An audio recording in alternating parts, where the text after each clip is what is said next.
Noin. Pyry Suonio Turun baptistiseurakunnasta, hei. En tiedä, laitanko tätä mitenkään nettiin, varmaan jollekin ystäville. En ole Raamatun opettaja, 8 vuotta ollut uskossa, 30-vuotias nuori mies Turusta, tosin itäsuomalainen karjalainen verenperimältään. Kutsumukseltani olen rukoilija, esirukoilija, en missään kokouksien edessä, vaan kotona.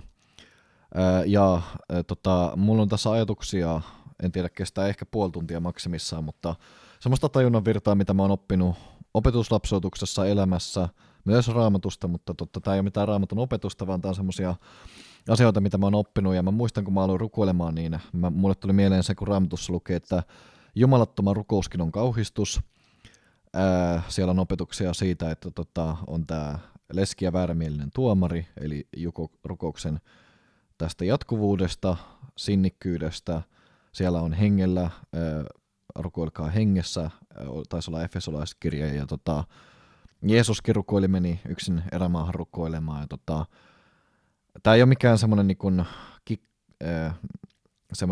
että mä oon kuullut joskus, on tämmöisiä tapoja, että ihminen vaikka aloittaa rukouksen tietyllä tavalla ja näin. Tämä on semmoista asioita, mitä mä oon oppinut, ja toivon, että niistä joku voi saada jotain. Mä oon opettaja perheestä, niin mä tykkään sivistää itseni, niin ensimmäinen asia on se, että kun rukous ei ole pelkästään se itse suoritus, että ihminen rukoilee, vaan se on tietyllä tapaa elämäntapa, ja ihmiset on erilaisia. Tässä on ensimmäiseksi näkyy, että tässä puhutaan temperamentista, ja se on perinnöllinen, ihmisellä on se tietynlainen ja sitä ei voi mitenkään muuttaa, persona voi muuttua, mutta temperamentti ei muutu koskaan. Ja yksinkertaisin tapa, miten mä itse henkilökohtaisesti jaottelen, tämäkin on jana, eli siis jatkumo, mutta pioneeriupseerina mä yksinkertaistan kaiken tosi usein, ja tää on nyt, kun mä puhun, niin mä yksinkertaistan asioita tosi paljon. Ihminen on joko introvertti, mikä tarkoittaa sitä, että hän lataa akkuja hiljaisuudessa, koska hänen aivoissa on paljon vilkkaampaa. Eli jos hän katsoo elokuvan, niin hän miettii sitä 4 tuntia, kun ekstrovertti katsoo sen 4 tuntia elokuvia ja se on tyytyväinen. Hyvä esimerkki siitä, jos mietit, oliko introvertti tai ekstrovertti, on se, että jos sä oot ollut päivän töissä ja sä meet kotiin laittaa ruokaa, niin laitatko sä radion tai kuunteletko sä podcastia vai ootko sä enemmän omissa ajatuksissasi. Se on siis kemiallinen, hermostollinen ero ihmisillä, introvertilla ja ekstrovertilla. Toisilla on rikas sisäinen maailma, toiset tarvii täytettä. Kumpikaan ei ole toista parempi tai huonompi. Itse olen introvertti, mutta sosiaalinen. Toinen on bis- ja vas-tyyppi, Behavioral Inhibition System tai Behavioral Activation System, mikä tarkoittaa sitä, että mikä motivoi sinua elämässä. Oletko sinä ihminen, joka haluaa turvaa? Eli siis kamalin asia, mitä voi tapahtua, on se, että sua nuhdellaan. Kamalin asia on se, että joku menee pieleen. Sitten sä olet bis, eli rangaistusta välttelevä. Jos taas sä kaipaat saavutuksia, seikkailuja, mielellään siis tavoittelet asioita, ja se, että sä kaadut matkalla pyörällä tai joku nuhtelee sua tai joku menee välillä pieleen, niin sä ajattelet, että no, semmoista sattuu, niin silloin sä oot palkintoa tavoitteleva. Itse yllätyksekseni huomasin, että olen palkintoa tavoitteleva. Ja silloin täytyy, kun tietää tämän, niin rukoilijana esimerkiksi kun mä oon introvertti, niin mun täytyy varata aikaa hiljaisuudelle. Mä oon huomannut, että mun täytyy noin 15 minuuttia olla hiljaa Herrani edessä, ennen kuin mä pystyn kunnolla rukoilemaan. Sen sijaan, jos sä oot ekstrovertti, niin saattaa olla silleen, että sulla, en nyt sillä suosittele, mutta periaatteessa sun saattaa radiosta soida vaikka hengellinen musiikki. Ja kun se soi taustalla, niin sun on helpompi rukoilla silloin. Ja tää on siis ero. Kumpikaan ei ole tuosta parempi, mutta mä menen jopa metsään hiljaisuuteen paljon mieluummin, ja se niinku auttaa mua. No sitten taas toi bis-bas-tyyppi liittyy siihen, että kristittyillä se näkyy silleen, että ne ihmiset, jotta me ihaillaan hirveän hurskaina tai tämmöisenä, että se on niin kiltti, se on aina niin ystävällinen, niin se todennäköisesti on rangaistusta välttelevä. Ja siinä ei ole mitään väärää, se on tosi hyvä ja me tarvitaan semmoisia ihmisiä. Mutta sitten saattaa olla niitä etulinjan evankelistoja, jotka menee sinne Afrikan näihin viidakoihin ja julistaa sanaa evankeliumia. He todennäköisesti on palkintoa tavoittelevia. Ja Jumala voi käyttää molempia ihmisiä, mutta se on hyvä tietää, että missä itse on. On muita temperamenttipiirteitä, mutta nämä on ne ydinasiat. Kannattaa tiedostaa, että kumpi on. Siinä on tarvitsee hiljaisuutta, toinen sisältöä. Toinen kaipaa ja tavoittelee vakautta, eli turvaa sitä, että kaikki menee hyvin, toinen seikkailuja. Mä laitoin tänne, että kuitenkin ilman Jeesusta, eli jos et ole uskossa, kaikki on turhaa. Ihan kaikki. Paitsi iankaikkisuus näkökulmasta, niin oikeastaan myös tässä elämässä. Ihmisen elämä alkaa vasta uudesti syntymän jälkeen, sitä ennen ihminen on pimeydessä oli millainen tahansa. Eli ei ole eroa siinä, että ootko siivosyntinen, rytysyntinen, paha, hyvä, tai ei nyt sinällään hyvä, mutta kuitenkin. Mutta sitten toinen asia, meillä on suuri houkutus kuvitella olevamme jotain suurta, uskovaisinakin, toisaalta meillä on houkutus vähätellä itseämme.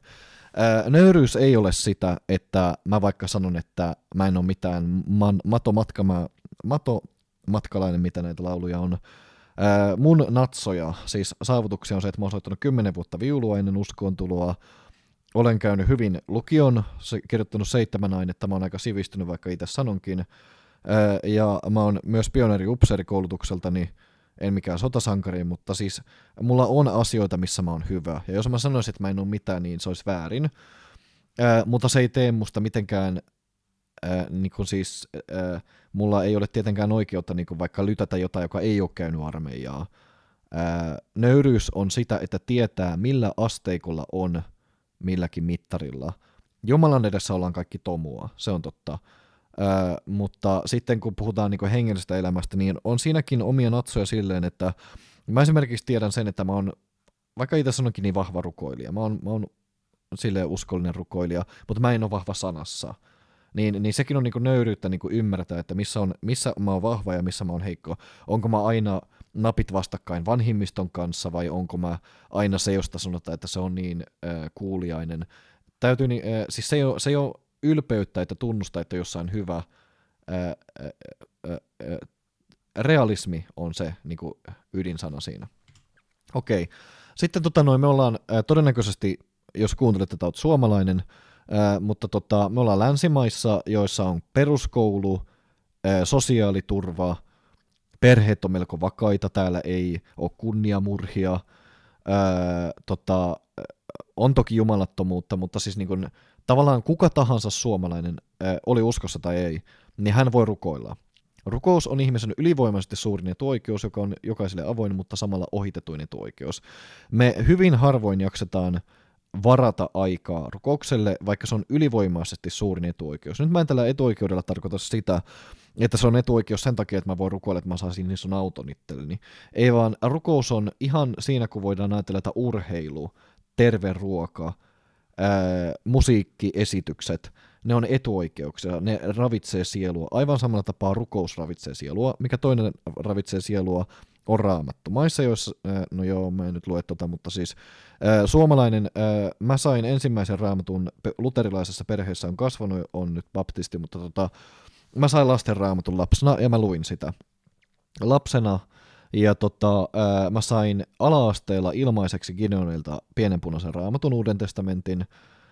Mä sain rippikoulussa kokonaisen Raamatun ja mä sain armeijassa sain pienen Raamatun, kaikki ilmaisia. Ja kun mä olin yliopistossa ja en ollut vielä uskossa, mä ostin sivistysmielessä, ajatelkaa sivistysmielessä, englanninkielisen Raamatun. Se maksoi 8 €. Jos sä oot Kelan tuilla, niin niin siis, mä tarkoitan sitä tällä, että rukouksen ja sanan lukemiseen ei ole mitään tekosyitä, miksi niitä ei harjoittaisi. Ihan niin kuin, mutta nyt sanon tähän samaan sen, että ei ole myöskään tekosyytä olla käymässä kirjastossa ja lukemassa Dostojevskia.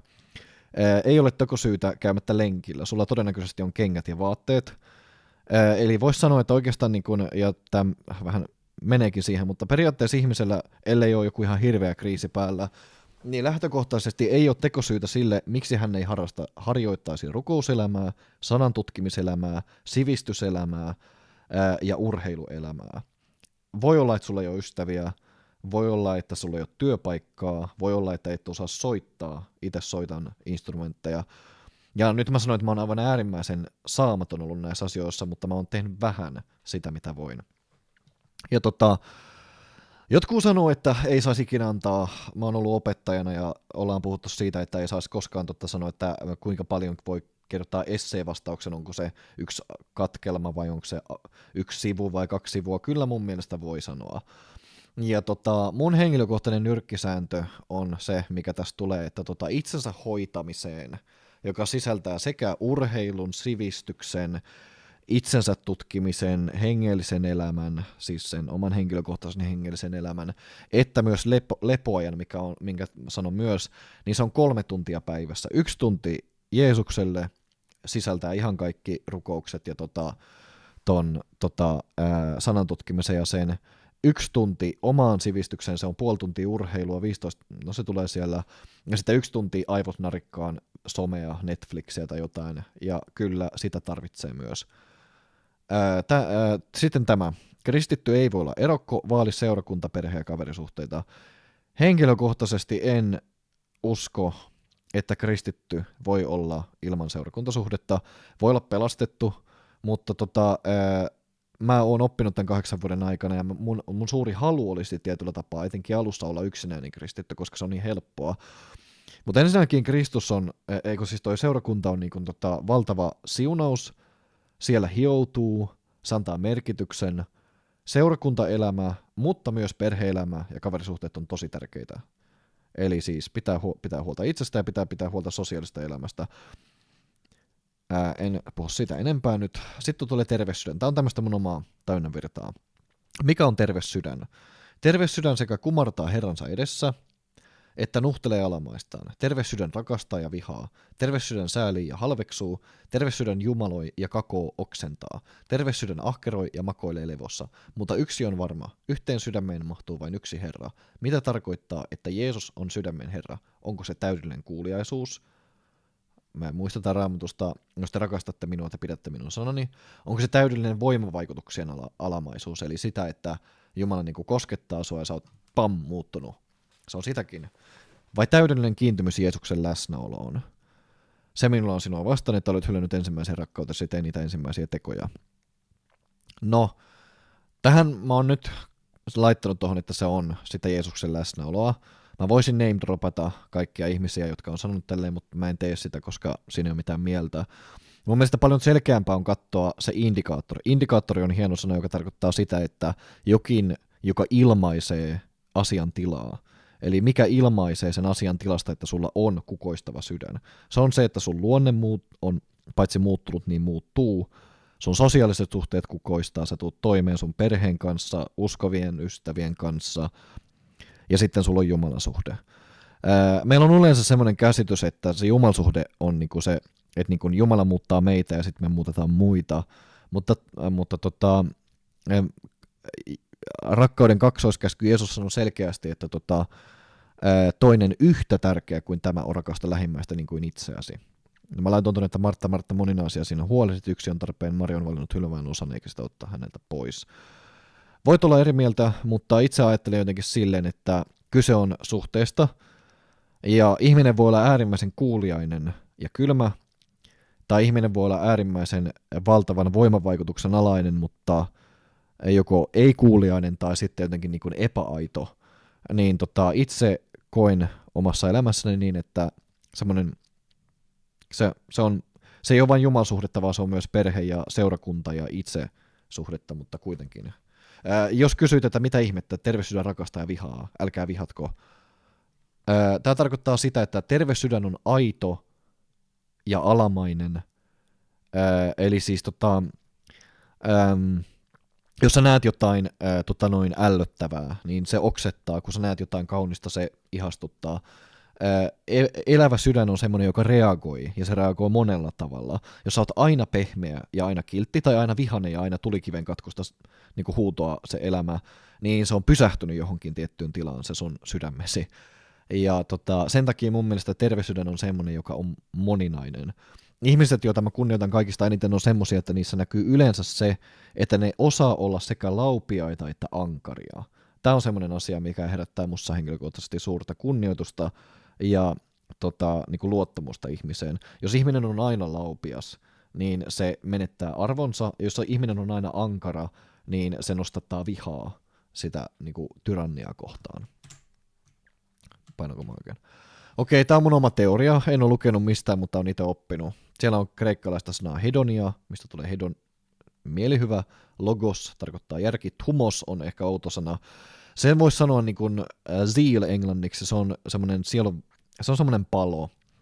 Ja mun ymmärrys siitä, miten ihmisen kuuluisi elää, on se, että hänellä on magneetti, hän kaipaa lepoa, ja siellä levossa hän kerää voimia. Kun hän on kerännyt voimia, hän elää elämää, käy töissä, on perheensä kanssa, tekee harrastuksia, hän palaa takaisin lepoon, ja tämmöistä niin kuin vuorottelua. Jumalan alkuperäinen suunnitelma ihmiselle mun ymmärrykseni mukaan, tulkaa minun tyköni kaikki työtä tekevästi raskautetut, niin minä annan teille levon. Tämä Jumala kutsuu lepoon, se on hebrealaiskirjassakin puhutaan tästä. Mutta kaikki ihmiset ei ole rakennettu tällä tavalla, tämä on arkisen ihmisen, mutta jos sä oot hyvin älykkö, ja tämä ei tarkoita sitä, että kaikki professorit on tämmöisiä, mutta mun isä on tämmöinen, ja mä ennen uskontuloa olin tämmöinen, mutta en enää ole semmoinen. Ja se on semmoinen ihminen, joka oikeastaan hakee turvaa ja merkitystä ja sisältöä elämäänsä järjestä. Ja jos sulla on tämmöinen ja haluaa särkeä sinun maailmankuvaasi, mutta mulla se särkyi, ja se on kamala tilanne, jos niin käy, enkä toivo sitä kenellekään, mutta jos sulla on tämmöinen, niin mun esimerkki siitä on se, että sä saat suurimman mielihyvän siitä, että jos sä ajattelet, miten tämä selittäisi nyt,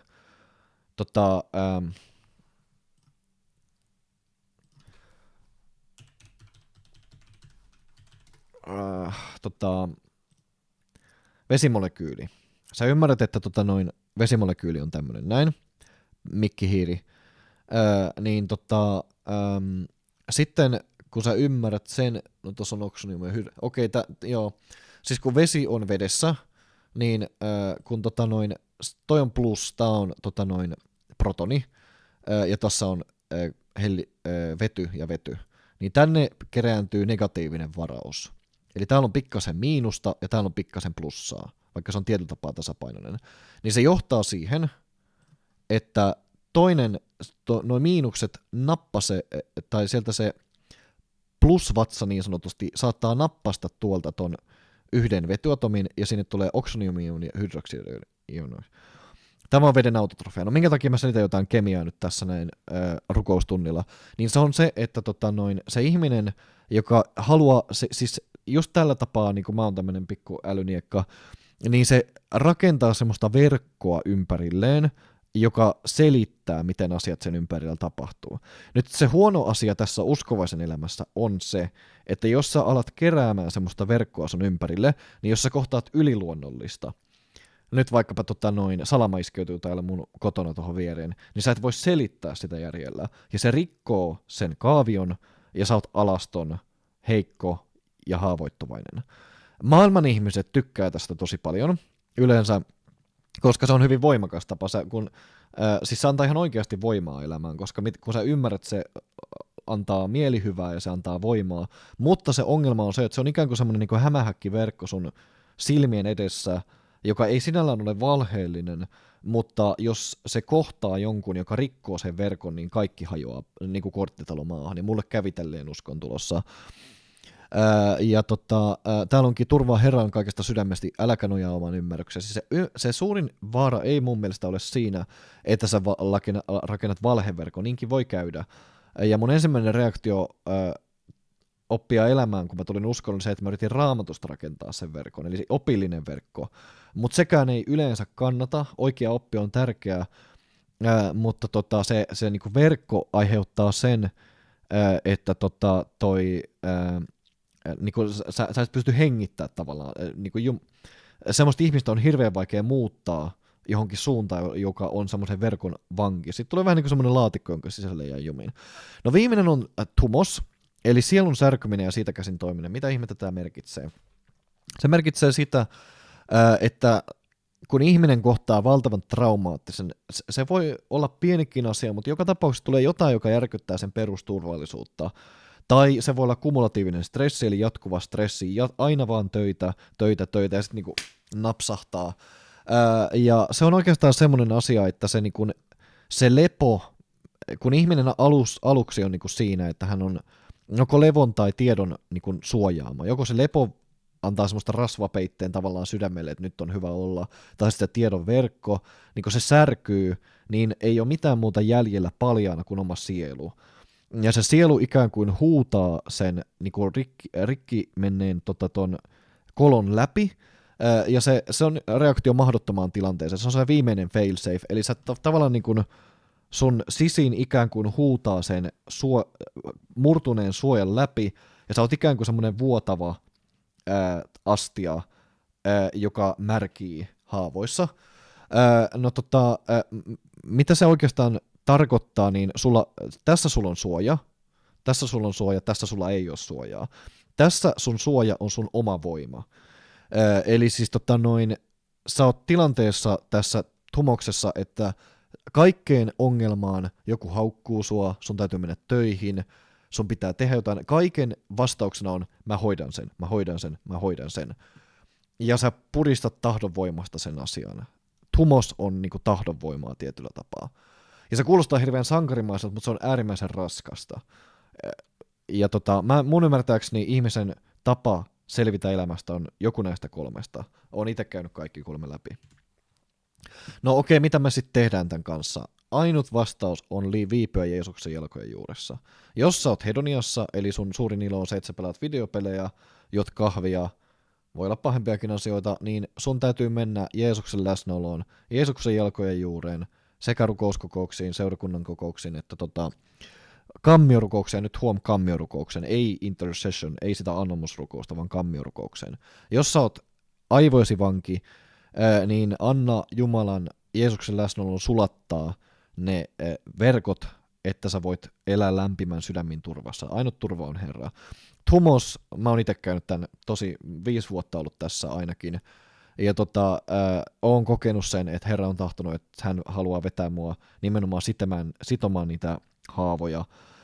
Ja tää voi tuntua siltä, että mutta se on itse asiassa aika kivuliasta, koska ihminen tottuu niihin haavoihin. Se tavallaan niin kuin nuolee niistä haavoista voimaa, että itse on tässä hoidossa. Mutta hyvä merkki siitä, että se maadoitus on kunnossa, on ensirakkaus. Mitä on ensirakkaus? Se on sydämen halu sinne kammiorukoukseen.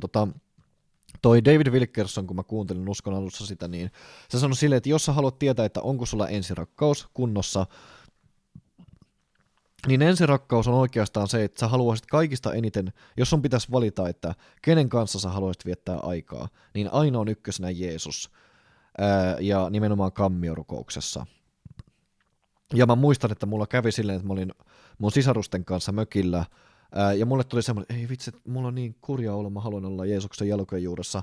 Mä menin tonne, ei liiteriin, vaan tonne aittaan, ja menin sinne sängyn viereen ja menin polville ja rukoilin. Ja se oli merkki siitä, että mulla oli se ensirakkaus, se oli mun uskon alussa. Sitten vähän tämmöisiä tosiasioita niin sanotusti. Jeesus tahtoo viedä meidät viheriäisille niityille. Mutta sitten Raamattu puhuu erämaasta. Jeesus vietiin erämaahan kiusattavaksi. Ja mun oma ongelma on se, että mun sielu kaipaa erämaahan, koska mä oon ollut siellä niin pitkään. Mutta ihminen on luotu paratiisia varten ja meidän tulisi kaivata viheriäisille niityille, koska siellä me saadaan kokea sitä, millaista matkahan on taivaaseen. Niin jos me juututaan niin kuin maailmaan tai erämaahan, niin käy niin, että me aletaan vieraantua sitä hyvän paimenen tuoksusta, ja se taivaskaipuu muuttuu semmoiseksi valitusvirreksi. Mutta sitten toinen asia on se, että viheriäisillä on hyvä olla, mutta me voidaan tulla niin riippuvaiseksi Jumalan siunauksista niillä viheriäisillä niityillä, että jos tulee koetuksen aikaa, koska niitäkin tulee, niin me ei kestetä sitä. Eli siis emme voi elää ilman siunausta, kukaan ei voi elää ilman sitä, mutta me emme voi myöskään kuvitella, että me joutuisi erämaajaksoille. Erämaassa täytyy oppia elämään, siellä on omat säännöt, koska mulla tuli semmoinen tilanne, että mä rukoilin polvirukouksessa, halusin kammierukoukseen, mutta ei tullut virvotusta. Jos me ollaan hirveän hengellisiä, niin me aletaan etsiä syitä, että okei, onko syntiä, onko jotain katkeruutta, mutta mun oma ymmärrys on se, että täytyy oppia elämään myös erämaassa. Ja mitä erämaassa täytyy tehdä, niin siellä täytyy kaivaa uusia lähteitä. No joku sanoo nyt, että siellä on se, te olette hylänneet elävän veden lähteen ja kaivaneet lähteitä, astioita, mitkä eivät vettä pidä. Okei, jos mä menen niin kun ihan oikeasti syntielämään, niin sitten on tää. Mutta jos mä alan ammentamaan vaikka liikunnasta, klassisesta kirjallisuudesta, musiikista. Mä muistan, mulla oli puoli vuotta silleen, että aina kun mulla oli hirveä sydämen tuska, niin mä aloin soittaa kitaraa ja laulaa. Eli mä kaivoin niitä sinne kuivaan maahan niitä lähteitä, josta mä pystyin ammentamaan. Sieluni kaivoon, että mutta mä myönnän, mulla alkoi vieraantua siitä niin kuin, Jeesuksen sylistä se olo myös. Sielun kaivo on pohjaton. Nyt yksi asia on se, että olit sä uskossa tai et, niin ihminen pystyy ihan uskomattomiin suorituksiin. En tarkoita yliluonnollisia asioita, vaan siis niin kun ihminen pystyy, jos katsoo sotahistoriaa, niin siis on sotilaita, ihan tavallisia talonpoikia, tehdastyöläisiä, jotka ei ole mitään muuta kuin sarkatakki päälle, saappaat jalkaan, pari käsikranaattia ja kivääri, niin on kestänyt ihan uskomattomia asioita, ja ne ei ollut uskossa. Eli siis ihminen pystyy tosi suureen, mutta sillä on seurauksia. Tulee syntitottumuksia, alkaa tupakka maistumaan, viina maistumaan, tulee vihaa, katkeruutta, ärtyneisyyttä. Ja sen takia, jos sä oot erämaassa, niin sun on pakko, vaikka ei yhtään tuntuisi siltä, vaikka olisi niin kuivaa, ettei mitään rajaa. Mulla oli ainakin 3 tai 4 vuotta silleen, että mä joka aamu luin 1 luvun Raamattua silleen, joo. Ja sitten oli niin hiljaisuudessa silleen, hojakkaa, tälleen näin metsässä. Mutta se piti mut hengellisesti elossa, se tapa, että vaan luki sanaa ja oli siellä rukouksessa, vaikka ei olisi yhtään virvoitusta. Ja nyt tulee mun ehkä kovin juttu, mitä on itse oppinut. Hengellinen kauppataseen vaje. Miksi pitää ammentaa ensin sielunvoimasta ja vasta sitten virvoittua hengen tulesta ja kasteesta? Nyt tulee aika ankara Raamatun teksti, mutta mä luen sen silti. Sillä maa, joka särpii sisäänsä sen päälle usein tulevan sateen ja kantaa kasvun hyödyksi niille, joita varten sitä viljelläänkin saa siunauksen Jumalalta, mutta se, joka tuottaa orjantappuroita ja ohdakkeita, on kelvoton ja lähellä kirousta ja sen loppu on, että se poltetaan. Nyt sanon heti tähän perään sen, mikä siinä hebrealaiskirjoittaja sanoo jossain kohtaa, mutta teistä me ajattelemme parempaa ja uskomme, että te peritte pelastuksen. Aivan ehdottomasti sanon tämän perään. Ja sitten tulee taas tulikiven katkosta saarnaa, Jumala ei siellä vapaamatkusta ja kuitenkin vain Jumalan hyvyys vetää parannukseen. Ei se, että tulee niitä tuomioita, vaan se, että Jumala siunaa, sehän vetää ihmistä parannukseen. Ainakin silleen, että jos Jumala siunaa pitkän aikaa, niin sitten kun tulee synnintunto tai tuomio, niin yleensä ihminen muistaa, että ai niin Jumala oli niin hyvä mulle siellä rippikoulussa ja kaikkialla, ja sitten se tuntuu vielä enemmän se synnintunto. Mutta se Jumalan hyvyydellä on valtava merkitys sillä parannukseen kääntymisellä. Ja Herra sietää ja siunaa todella kauan aikaa, mutta hän tahtoo, että kannamme hedelmää muutamme toimeennumme elävöidemme jne. Kuitenkin uskovaisella on liha, oma tahto, sielun elämä. Jos me ajatellaan, että me voidaan ulkoistaa meidän elämämme Jumalalle, että Jumala kosketa nyt, että mä muutun, voi käydä näin, niin ihmisestä tulee helposti semmoinen, ja mä oon itse ollut tässä tilassa, että me tarvitaan seteleitä, sitä painettua rahaa, sitä varten, että voi käydä lenkillä. Mä oon tavannut tämmöisiä rukouspyyntöjä, että rukoilkaa, että jaksan käydä lenkillä. Ja mä muistan, mulla oli itselläni esimerkiksi pakkoajatuksia hyvin paljon. Niin aina kun mulla tuli pakkoajatus, niin mä aloin rukoilemaan, ja se oli aivan mahdotonta, koska siis niin kun, sillä ei tullut niin mitään loppua. Ja se johtaa siihen, että me aletaan kuluttaa Jumalan armoa, me pyydetään Jumalan niin väliintuloa asioihin, mitkä me voitaisiin hoitaa itse omassa voimassa. Niin kun me ei suostuta kohtaamaan elämää omassa voimassamme, tämä ei tarkoita lihassa, vaan kun me ei suostuta kohtaamaan elämää itse subjekteina, yksilöinä, että minä otan vastuun elämästäni, ainakin niissä asioissa, mihin mä voin vaikuttaa, niin me aletaan velkaantua hengellisesti asioihin, mistä me voitaisiin hoitaa itsekin, asiat, mitkä me voitaisiin hoitaa itsekin.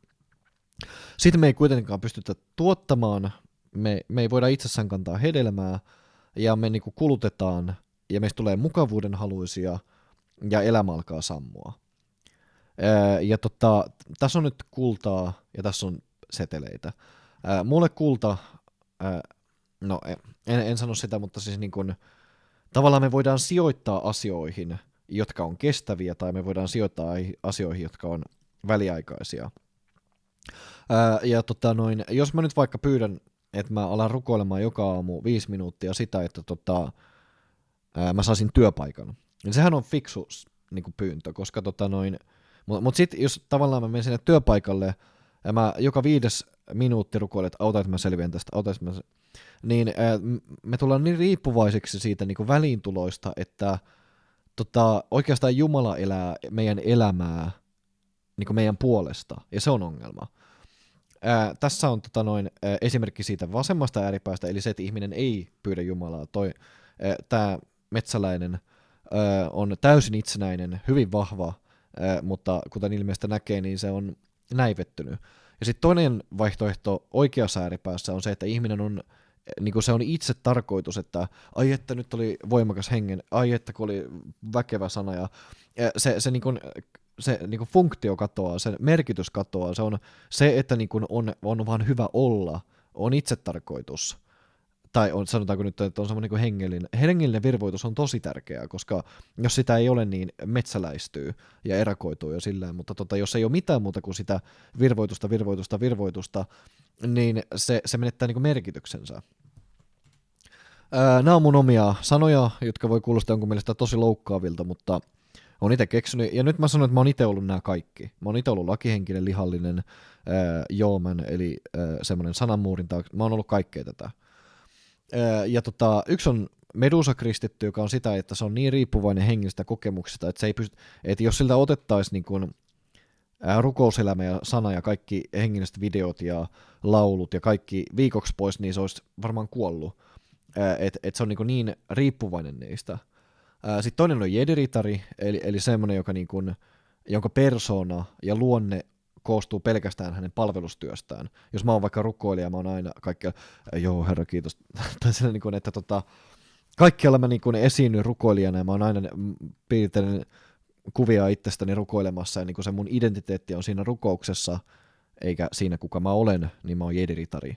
Jooman, tää vaikuttaa tosi fiksulta, tää vaikuttaa tosi Jumalan mieheltä, mutta se on itse asiassa, mä oon ollut tässä tilanteessa itse uskon alussa, ja se on se, että kunnioittaa niin paljon sanaa. Sana on pyhä. Jumalan sana on Jumalan sana. Se on näin ja aamen. Mutta ihminen voi paeta elämää Jumalan sanan taakse. No mitä se tarkoittaa? Se on esimerkiksi sillä, että se näkee oikeastaan siinä, että kun sä juttelet tämän ihmisen kanssa, niin tulee niin kuin mieleen, että minkä takia mä en enemmän lue Raamattua. Eli siis niin kuin, tavallaan niin kuin, se niin kuin Raamatun lukeminen, ja sanan pitää tulla lihaksi silleen, että se Raamattu muuttaa meitä, mutta meistä ei tule käveleviä raamattuja. Se on niin kuin se juttu. Lakihenkisyys on, mun ymmärtääkseni lakihenkisyyden syvin olemus on kauhu Jumalan vihasta. Ja moni tulee uskoon lain kautta. Mä luin Mooseksen lakia, ja mulle tuli ihan hirveä synnintunto. Ja sillä on lakihan on pyhä, siis ihan Mooseksen laki, siis me yleensä niin kuuletaan pilkkasanoja kaikesta siitä, että niin ei saa niin niitä lankoja, mä en muista tarkalleen, mutta siis tavallaan niin monihan, siis lakihan on pyhä, ja Jeesuskin sanoi, että laista ei pieninkään piirto katoa, mutta se on mahdoton täyttää, ja sitten tavallaan siis historiasta näkyy renessanssiaikaan, kun tuli uskonpuhdistus, niin ihmiset alkoi hirveästi tutkia Raamattua, ja katolisena aikana oli se, että tavallaan pelättiin niin paljon sitä Jumalan vihaa, että alettiin alettiin olemaan niin ankaria kaikkia ihmisiä kohtaan, että jos joku vaikka juopotteli, siis kun pelättiin sitä, että jos kylässä nyt yksi juopottelee perjantaina, niin koko kylä saa tuomion, niin tulee semmoinen valvovat silmät, jotka tappaa kaiken elämän. Ja kun tosiasia on se, että täydellisesti ei voi kukaan elää. Toinen ääripää on sitten lihallisuus, eli se, että ei ole mitään lakia. Eli ainut laki on se, että koska vatsa on täynnä ja koska vatsa on tyhjä. Molemmat on väärin. Okei. Sielu on ihmisen keskus, uskon tarkoituksenakin on sielujen pelastuminen. Uskovan tulisi kasvaa hengelliseksi, ei sielulliseksi. Kuitenkin ihmisen oma persona ja astianmaku ankkuroi yksilön elämään tavalla, joka on kestävää, turvallista ja palkitsevaa. Me yleensä kuullaan, että se on sielullista, se on maailmallista, mutta hengellisesti ei ole ensisijaisesti se, joka on selkeiden voimavaikutuksen alaisena. Ja sitten sielullinen ei ole välttämättä se, joka on luonnollisen eläväinen. Esimerkiksi nuori tyttö, joka kuuntelee popmusiikkia ja taputtaa käsiään. Elävä, hengellinen ihminen on se, joka on vuorovaikutuksessa Jumalan ihmisten ja itsensä kanssa. Jumalahan ei muutu, toisia ei voida muuttaa, mutta toiminnan keskus on minä itse. Annan Jumala ja toisten muuttaa itseäni. Rakasta Herra Jumalasi yli kaiken lähemmästä niin kuin itseäsi. Mä en selitä sen enempää. Tässä on kuva, minkä mä blurrasin, koska olen oppinut omassa elämässäni tekniikan, miten ihminen voi niin sanotusti maadoittaa itsensä siihen omaan itseensä, mutta kun täällä oli tämä kohta, niin mä olen nyt ollut tässä tilanteessa viimeiset 5 vuotta, ihan hirveän rankkaa ollut, ja mä oon oppinut keinon maadottaa itteni tähän. Mutta jos sä oot tässä tai tässä ja mä opetan sulle nyt sen tavan, mä oon oppinut sen 5 tai 15 sekuntissa pystyy tekemään sen, niin sulla särkyy se lepo tai sulla särkyy se niin mä en halua tehdä semmoista hengellistä väkivaltaa kenellekään ihmiselle. Mä en tajunnut sitä ennen kuin mä tein sitä, mutta niin kun en tee sitä väkivaltaa. Jos haluat, niin tämä on se hengellinen homeostasia. Tai tämmöinen ohjelma on se, mikä niin kun auttaa korjaamaan sitä elämäntilaa, eikä mikään kerta rykösy, mutta mä palaan nyt tähän asiaan. Ihminen on henki, sielu ja ruumis. Ja ihminen uskovainen yleensä ajattelee silleen, että minä olen hengellinen, minä puhun kielillä, se on ihana lahja, mulla on itselläni kielellä puhumisen lahja. Se on ihanaa, kun henki täyttää, kun täytyy pyhällä hengellä. Mä muistan, kun mä ensimmäisen kerran täytyin pyhällä hengellä, niin mä valvoin melkein koko yön ja puhuin kielellä. Mä olin niin onnellinen, kun mulla ne kielten lahjat. Ja mä muistan, kun mä tulin kokouksiin, niin mua aina siunas, kun toiset rukoili kielellä. Mä olin, tää on niin kaunista. Mä tykkäsin siitä tosi paljon. Mutta tällä, mitä mä tarkoitan, että ihminen tahtoo siirtää komentokeskuksen henkeen, koska silloin tämän ei tarvitse tehdä parannusta. Sehän on tietyllä tapaa, se on niin miellyttävä kokemus, kun rukoilee vaikka kielillä, koska se lahja on puhdas, niin silloin se kokemus on tosi autuas. Mutta sitten mä oon kuullut semmoisia tarinoita, että ihmisen täytyisi olla niin kuin, että me ollaan reikäisiä astioita, miten voit olla pyhällä hengellä täytetty jatkuvasti, jos olet reikäinen astia, sinun täytyy hypätä hengen virtaan. Mä en sano, että se on väärin, mutta itse on oppinut sen, että niin kun se sotii sitä ajatusta vastaan, että minä olen Pyry, Evert Suonio, karjalainen poika, ja mä en halua hukkua, niin kun, mä haluan muuttua Kristuksen kuvan kaltaiseksi, mutta mä en halua kadota. Se on tää niin kuin ajatus. Ja sen takia minun komentokeskus on sielu, ja henki on niin kuin tuntosarvet.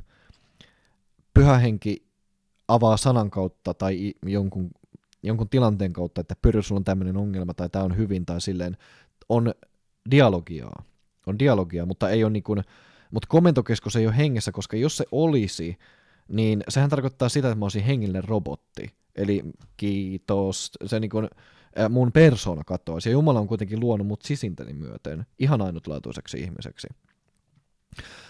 Ja Jumala ei elä meidän elämäämme itselleen, että kun mä annan nyt elämäni Jeesukselle, niin Jumala sille, okei, kaappaa mut, ja niin kun musta alkaa semmoinen niin kun uusi ohjelmointi. No siinä alkaa uusi ohjelmointi, mutta se on prosessi.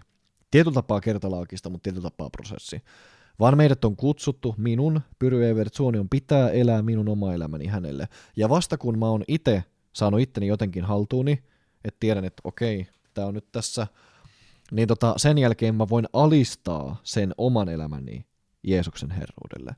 Parannus on mielenmuutos, eli antautuminen sielunhoitoon savenvalamiseen. Ja tämä tarkoittaa sitä, että tulee tilanteita, että Jumala sanoo, että Pyry, sun pitää nyt tehdä tälleen, ja mä oon että ei vitsi, ei yhtään huvita, ja mun täytyy antautua siihen prosessiin. Eli tulee yhteentörmäyksiä. Ja ihminen ei halua niitä yhteentörmäyksiä, mutta niitä tulee ihan väistämättä. Mutta tässä on yksi positiivinen asia. Kun sulla on sielun voimaa, sitä tahdonvoimaa tietyllä tapaa. Tämä voi kuulostaa pahalta, mutta mä nyt käytän sitä sanaa kuitenkin.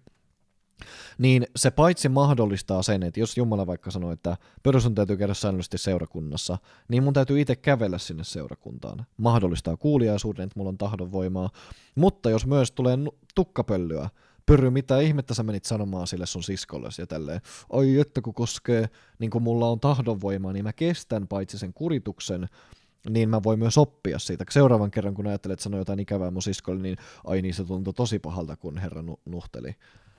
Joo. Toinen asia, jokaisen ihmisen on alistuva auktoriteeteille. Me ei olla Aatamia ja Eevaa, meillä on isä ja äiti. Toivon mukaan kukaan ei ole orpo, mutta niin kun mä kunnioitan mun isääni, vaikka hän ei usko, mä kunnioitan äitiä, niin hän on hurskas luterilainen. Pitäisi kunnioittaa, vaikka ei olisi mun äiti. Mutta mun on pakko, mä oon aikuinen mies, mutta mä silti kunnioitan. Ja sä voit olla eri mieltä, mutta mä henkilökohtaisesti ajattelen, että vaikka ne olisi kuolleita, niin heidän sanansa ja opetuksensa on aina mun kanssa. Jokaisella on joku yläpuolella ja yleensä myös joku alapuolella, ja siinä ei ole mitään väärää. On tärkeää oppia alistumaan auktoriteeteille, poliisiakin totellaan, ja opettelemaan myös itse olemaan auktoriteetti. Jos ei ole mitään muuta, niin osta itsellesi kissa ja yritä olla auktoriteetti sille ja huomaat, kuinka vaikeaa se on. Aivan niin kuin sotilaan on kunnioitettava komppanian päällikkö, oli tämä pätevä tai ei komentaalla annettu natsoja voi hankkia. Eli tämä tarkoittaa sitä, että sä et voi sanoa silleen, että mä en kunnioita sitä meidän presidenttiä sen takia, koska se on niin, millä nyt onkaan, puhu vaikka huonoa kieltä tai silleen. Ei, kansasi johtaja, älä pilkkaa, sanoo sanaa.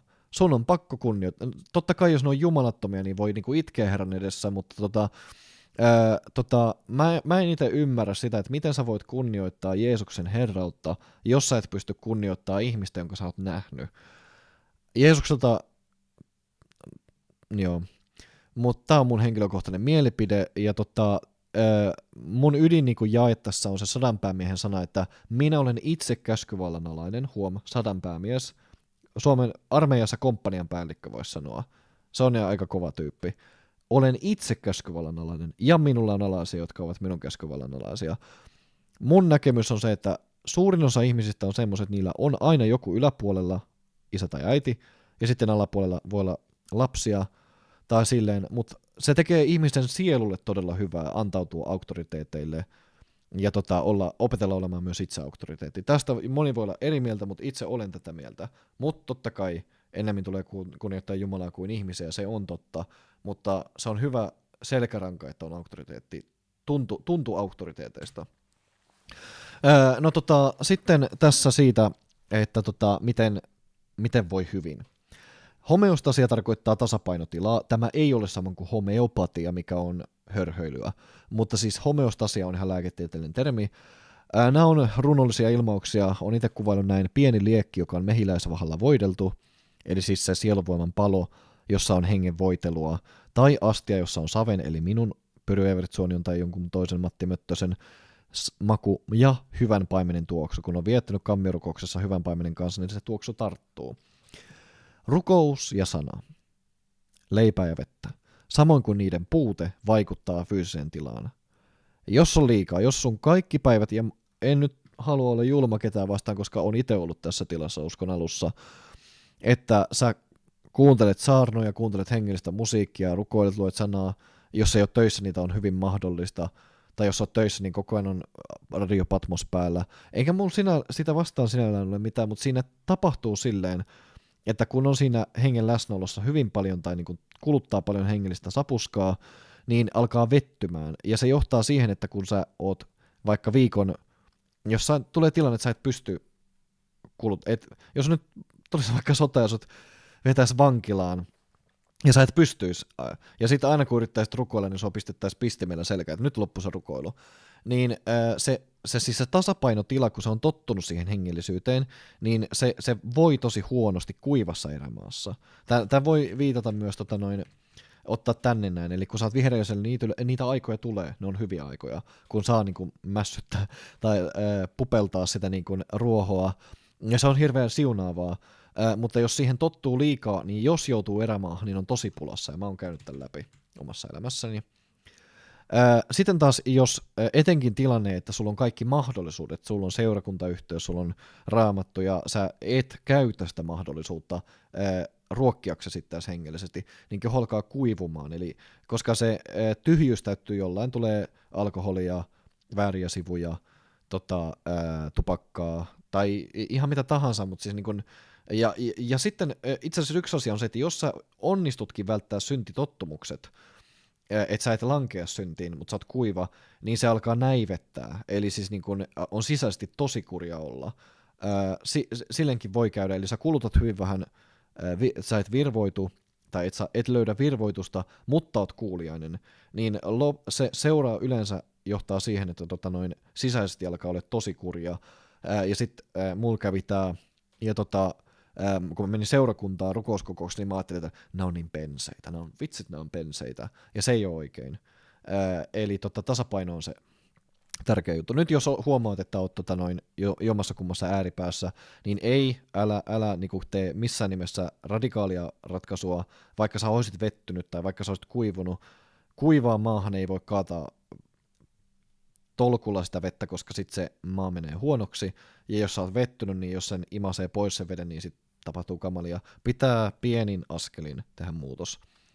Oma henkilökohtainen oppi, siis löytö on se, että 8 minuuttia 2 tunnin periaate. Kun mä olin metsässä rukoilemassa, niin mä huomasin, että kun mä olin hirveän väsynyt, niin 8 minuuttia oli suurin piirtein se aika, että niin kun pystyi niin kun asennoitumaan, että okei, no niin, nyt on niin kun jotain tapahtunut.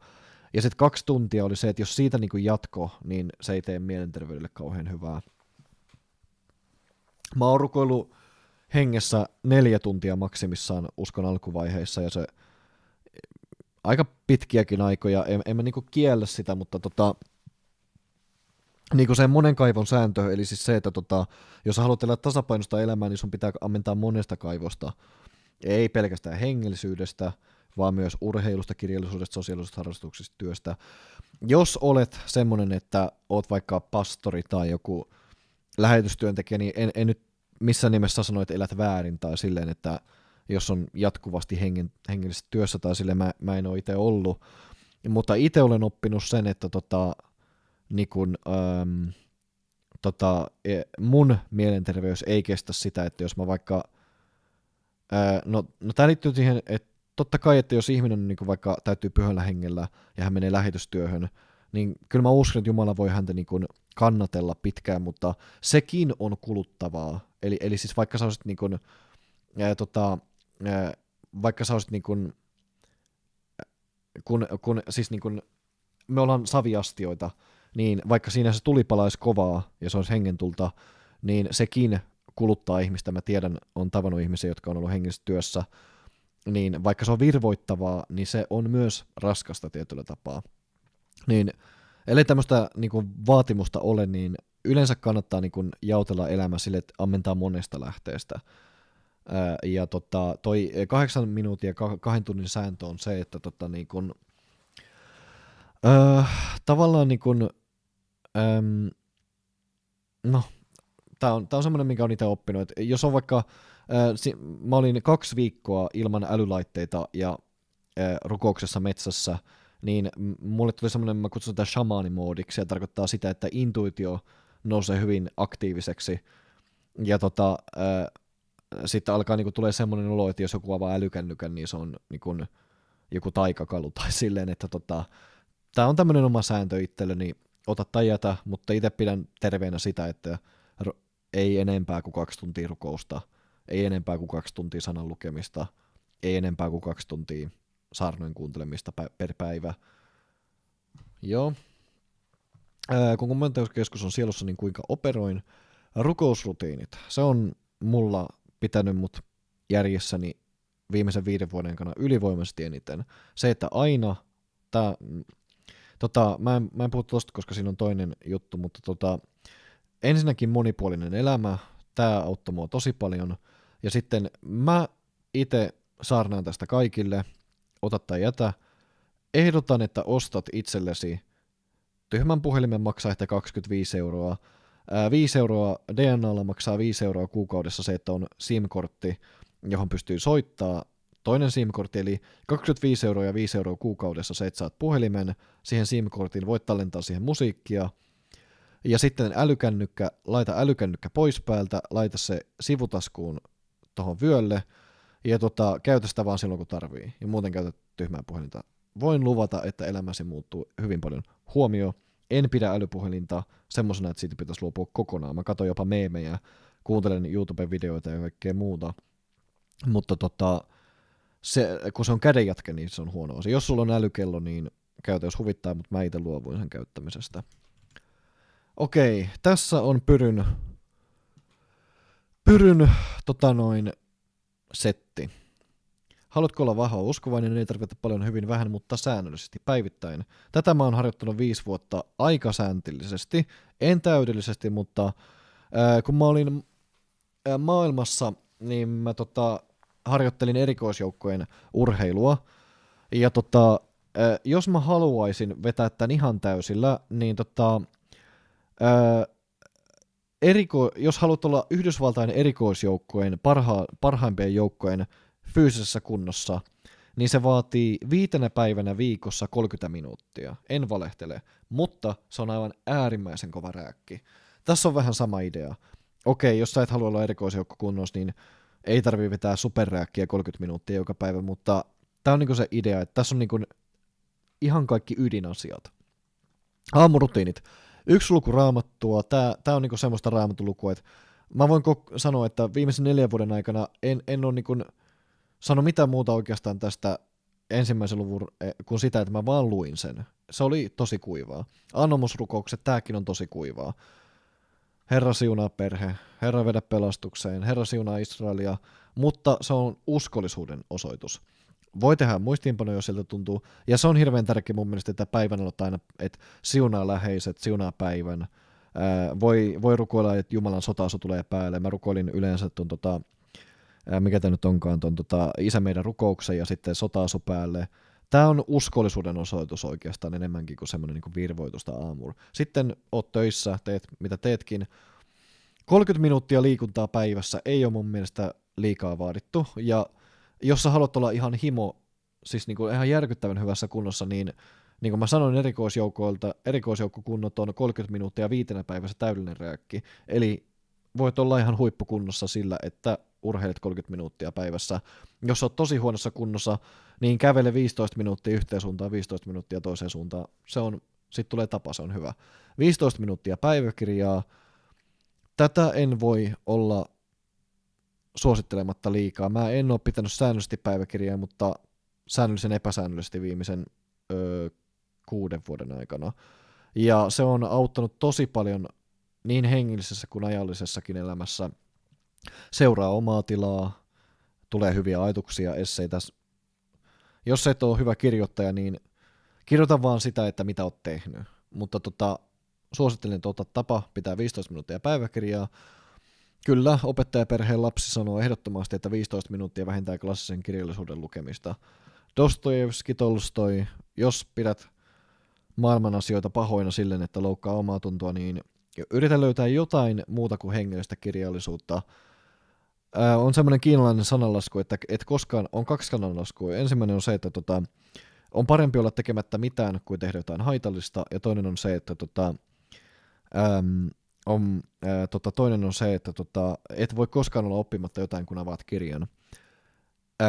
Aivoille se, että ihminen kirjoittaa ja lukee, siis lukee kirjaa tai vaikka se olisi niin kuin sukuluetteloita, niin sillä on valtava vaikutus ihmisen älykkyydelle ja hyvinvoinnille. Eli 0,5 tuntia liikuntaa, 0,5 tuntia aivoille käytännössä. 15 minuuttia klassisen kirjallisuuden lukousta. Sitten tässä on minimirukousrutiinit. Itse olen rukoillut paljon enemmän, tai ei nyt paljon enemmän, mutta mä ajattelen tälle, että näillä määrillä saa niinku tarvittavan määrän. Tutkii sanaa. Okei, kun aamulla lukee väsyneenä silleen, että joo, niin sitten sanan tutkiminen on sitä, että oikeasti niinku paneutuu siihen. 10 minuuttia. Se voi olla 1 luku vaikkapa. Sitten, nyt on tärkeä asia. On eri asia olla kammiorukouksessa ja keskustella Jeesukselle. Eli siis siinä, kun mä aloin 5 vuotta sitten keskustelemaan Jeesukselle, niin mä olin 3 vuotta rukoillut kammiorukousta, rukoillut kielillä, hengessä ja silleen. Mutta sitten tapahtui silleen, että mä istuin sohvalle ja aloin juttelemaan Jeesukselle ihan kuin ystävälle. Ensimmäinen asia, mitä mä sanoin, oli, että Jeesus, mä oikeastaan mä rukoilen sen takia niin paljon, koska mulla on niin suuri puute, mulla on semmoinen ongelma, että mulla ei ole pelastusvarmuutta. Ja aina kun mä rukoilen hengessä ja rukoilen kielellä, niin mulla tulee pelastusvarmuus. Jumala alkoi puuttumaan tähän tilanteeseen. Ja se oli hirveän pelottavaa, mutta mun elämä alkoi muuttua. Sen takia on hirveän tärkeää, että sulla on semmoinen tilanne, että sä istut ja juttelet Jeesukselle ihan siitä, mitä sä oikeasti ajattelet. Ja jos ei ole mitään mitä puhua, niin istu vaikka vaan 10 minuuttia. Sitten toinen on tämä, että sä viivyt Jumalan läsnäolossa. Mä oon tehnyt tätä 5 vuotta, ja mitä siinä on merkitystä, niin mä aloitin sen takia, koska mä kuuntelin David Wilkersonia, ja siinä oli semmoinen video kuin Listening in Prayer. Ja siinä oli semmoinen ajatus, että kun ihminen, että Jumala kaipaa sitä, että me annetaan hänelle aikaa. Ja mä sanoin Herralle, että okei, saat 0,5 tuntia joka ilta multa aikaa. Ja se on ollut yleensä sitä, en mä oo kokenut mitään. Ehkä niinku semmoinen niinku suurin asia, mitä oon ehkä kokenut, on semmoinen tietynlainen pyhyyden läsnäolo, mikä on eri asia kuin kammiorukouksessa koettu Jumalan läsnäolo. Mutta sekin on vähän niin kuin tämä aamu anomusrukouksessa, että se on uskollisuuden osoitus. Niin se, että mä annan Jeesukselle 10 minuuttia aikaa, että niin kuin Jeesus voisi tavallaan puhua mulle, no se on tällä tapaa vaarallista, jos ajattelee silleen, että Jumala voi puhua, mutta siinä voi mennä vähän hakoteille, että suurin osa sitä Herralle annettua aikaa, mitä mä annan, niin on ihan vaan istumista hiljaa, mutta mä pidän sitä arvokkaana. Tätä en ole tehnyt 5 vuoteen, ja Herra otti mut kiinni siitä, ja se on kammiorukous. Se on se ensirakkauden tuli. Ja tätä pitäisi olla rukouskokouksissa mun mielestä, että kun sä meet rukouskokouksessa, niin tuntuu siltä, että Jeesus käyskentelee siellä ihmisten vierellä, ja tätä mä kaipaan, ja oon tehnyt parannusta tässä asiassa, mutta itse oon oppinut, toi 15 minuuttia on ihan oikeasti semmoinen aika, minkä mä ajattelin, että se on minimiaika. Uskon alussa oli hyvin tyypillistä, että mä vähintään 15 minuuttia olin kammiorukouksessa, mutta on ollut jopa 4 tuntia, mutta jos sä oot töissä, etenkin joku kiireellinen tyyppi, niin mä halusin tehdä semmoisen niin kuin ohjelman, joka on oikeasti toteutettavissa. Mulla on ollut viimeiset 2 vuotta silleen, että mä oon tutkinut sanaa tunnin illalla, sitten mä oon istunut ja jutellut 0,5 tuntia, sitten ollut hiljaa 0,5 tuntia, ja sitten vielä nyt ottanut kammiorukousta. Enkä nyt mua ei kiinnosta sinällään se palkka siinä, että mä sanon näitä esimerkin vuoksi näitä aikoja, mutta kun mä en ollut töissä, niin se on jopa mahdollista. Mutta eihän se ole mitään järkeä, että pyytää 3 tuntia rukoilemaan päivässä jotain, jolloin on kädet täynnä töitä. Että tää on niinku semmonen tehopakkaus. Ja sitten käy säännöllisesti oman seurakunnan kokouksessa. Nimenomaan juurtuminen yhteen seurakuntaan. Mä oon ehdottomasti sitä mieltä. Ja sitten tulee mielenkiintoinen juttu. Varo keisarihulluutta, varaa aikaa paheille. Ei synnille, mutta paheille. 1 tunti on hyvä nyrkkisääntö, 0,5 tuntia on minimi, 2 tuntia ehkä maksimi, mutta jos sä katot Netflixiä, somea, videopelejä, jotain puhemia, irtiottia, katot urheilua, kannattaa panostaa, ihan oikeasti ehdotan, että jopa panostaa johonkin paheeseen, minkä takia. Mä muistan, kun mä ihan hirveästi rukoilin ja paastosin ja kävin töissä ja uhrasin, niin vaikka olisit kuinka koulittu ja niin kuin nöyrä ja kaikkea muuta, niin ihmismieli ei yksinkertaisesti kestä sitä, että tekee pelkästään lukee klassikoita, käy seurakunnassa, urheilee, vaan ihminen tarvii jotain irtiottoa. Ja kukaan ei ole niin nöyrä, että pysyy selväjärkisenä. Mä tykkään tosi paljon kaikista miesten illoista ja sitä, että niinku juodaan kahvia ja katsotaan, jutellaan, ja sosiaalisuus on tosi tärkeä asia. Mutta jos sydän on kiinnittynyt vaan suorituksiin, niin sitä ei vaan kukaan kestä. Niinku ihan samalla tapaa niin kuin ja Jumala sanoi Israelin kansalle, että teidän on pakko levätä se sapattipäivä. Tämä nyt ei ole sapattikäsky, mutta siis mä oon oppinut omassa elämässä, mun on pakko pelata jotain videopelejä illalla vähintään puoli tuntia päivittäin, etenkin jos on hirveän aktiivista, koska muuten se on niin kuin mielelle tärkeä asia. Sitten tulee viimeinen kuva. Tämä on tämmöinen retorinen kysymys, oletko 2-3 syklissä? Mun veli kävi erikoisjoukossa ja sille sanottiin, että siinä vaiheessa kun ihminen on siinä tilanteessa, että siltä on kaikki voimat loppu, ihan kaikki voimat, niin, niin ettei enää pysty jatkamaan, niin hän on kuluttanut 1/3 omista voimavaroistaan. Eli siis 2/3 on jäljellä ja siitä tulee se 2-3 sykli. Ja mun ymmärrykseni mukaan ihminen on luotu paratiisia varten ja hän tavoittelee rauhallista ja levollista elämää, mutta meillä joskus, vaikka ei olisi tehnyt mitään väärää, niin stressi, kiire ja kuvainnollinen oikeusota voi repiä mukanansa. Tällöin ihminen riisutaan siitä levon turvasta. Muistatte tämän, missä se on, tämä näin, magneettilepoon. Siitä irrotetaan ja joutuu tänne. Näin, niin, mutta siinä tapahtuu tämä mielenkiintoista. Tämä voi kuulostaa pahalta, mutta tämä voi olla jollekin rohkaisevaa. Kun ihminen riisutaan siitä levosta ja voimavarat loppuu, niin nyt ne voimavarat vasta aukeavatkin. Ihminen on siirtynyt 2-3, eli sieluvoima ja tahdonvoiman vuorottelevaan virtaan. Huomio, tämä on toisaalta asia, joka se antaa valtavaa resilienssiä. Resilienssi tarkoittaa kestävyyttä. Mutta altistaa, mä puhuin siitä aikaisemmin, näivettymiselle, sotaväsymykselle, pahoille tavoille, esimerkiksi synneille, ärtymiselle, vihalle ja jne. Eli ihminen niin kuin kärsii. Ihan niin kuin pitää olla ahkera, niin meidän kristittyjen pitää ymmärtää levon merkitys. Tämä on tavoite. Vuorotus, levo ja toiminnan välillä. Mutta jos sä oot irrotettu tosta ja sä oot 2-3 syklissä, niin sä oot tilanteessa, jossa sulla koko ajan lepattaa tuli, se on se sieluvoima ja tahdonvoiman tuli, ja sitä pitää jatkuvasti pitää yllä. Tää on niinku rauhaton sielu. Kova sissi ehkä, mutta nyt se niinku idea on siinä, että jos sä nyt oot tässä 2-3 syklissä, sulla on ihan hirveän pitkään ollut vaikeaa, niin sä et pääse ihan yksinkertaisesti siihen lepoon, mutta Mä oon itse ollut nyt 5 vuotta tässä 2-3 syklissä, ja mulle tuli sana Herralta, että Jumala kutsuu sua lepoon. Mä vastasin Herralle, että en mä pysty, koska mä oon niin tottunut tähän. Mun ymmärrys on siitä se, että ainut tapa löytää se on tämä, koska tää alkoi auttaa mua. Tämä. Jeesuksen jalkojen juureen. Siellä sulaa se sydän. Tälleen mulle kävi, kun mä menin polvilleen kammiorukoukseen, niin se mun särkynyt sydän, joka lepatti selviytymisliekkiä, niin se alkoi saamaan hoitoa. Tämmöiset tarinat. No niin, ei muuta.